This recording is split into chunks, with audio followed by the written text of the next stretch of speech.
How concerned are you about this Gordon Hayward injury adding to the other list of injuries with this team? It's definitely concerning, guys, especially when you think about the fact that that's 44% of your scoring if you add in Malik Monk and LaMelo Ball to the mix there. And Hayward had really kind of been the stalwart during the first half of the season for them because of the fact that he probably had the quietest 21, 22, 23 points per game in the opening half of the season. He kind of tailed off here since the All-Star break, but had kind of seen his game return to form a little bit. But this is certainly not the thing the Hornets need, especially because he provides a veteran presence for them down the stretch. And so much of what he brings to the table doesn't really show up in the box score. This is a crucial, crucial loss, and one that I feel like it's just going to be very, very hard for them to overcome. Will, we heard it last night from Coach Borrego, and now this guy is on autopilot right now, just telling us next man up, because all of these injuries are mounting up. We know Terry Rozier needs to carry a big load now, but who do you think needs to also step up in light of all these injuries?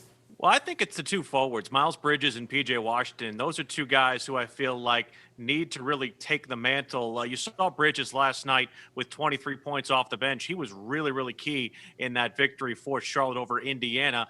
But P.J. Washington has really lacked the offensive firepower. He kind of found a little bit of it last night, had 13 points in the victory over the Pacers. But there have been a couple of games where he had a donut, a lot of single-digit scoring outputs. I think those two guys need to pick up the scoring mantle because you're going to see a lot of usage out of Terry Rozier and Devontae Graham down the stretch. JB talked a lot about sagging their rotations to make sure that one of those guys is on the floor at the same time. So it's going to be up to the forwards to really kind of pick up the slack. Yeah, that's the key right there. Those forwards need to step up, and you worry about that workload for these guys because you take a look at the upcoming schedule. It's not an easy stretch. Now, they're currently in the 4th position in the Eastern Conference, record of 25-23.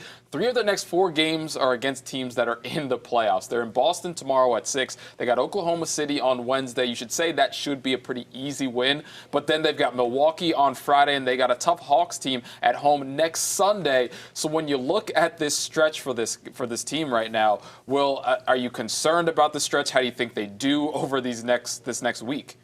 Well, the interesting thing about Boston is it's the one team in the Eastern Conference they have not faced yet. There were 2 teams that coming into the second half they had not faced. They hadn't faced the Detroit Pistons, which is certainly a help for them getting 3 games against a team that currently occupies last place in the Eastern Conference. And then Boston, a team that many people thought would be a lot better than their record shows. They're currently in 8th place right now, fighting for a playoff spot right now, or at least fighting for a spot in that play-in tournament. We talk to people up there a lot, especially Cedric Cornbread Maxwell, who does their radio games for them. He, of course, somebody who played at UNC Charlotte, so a very familiar face and voice. And he keeps on saying, they just can't seem to get it together. So that should be one that I feel is very, very intriguing. You mentioned the OKC game should be a victory, but a lot of these games, guys, are against teams that they are fighting and jockeying for position with.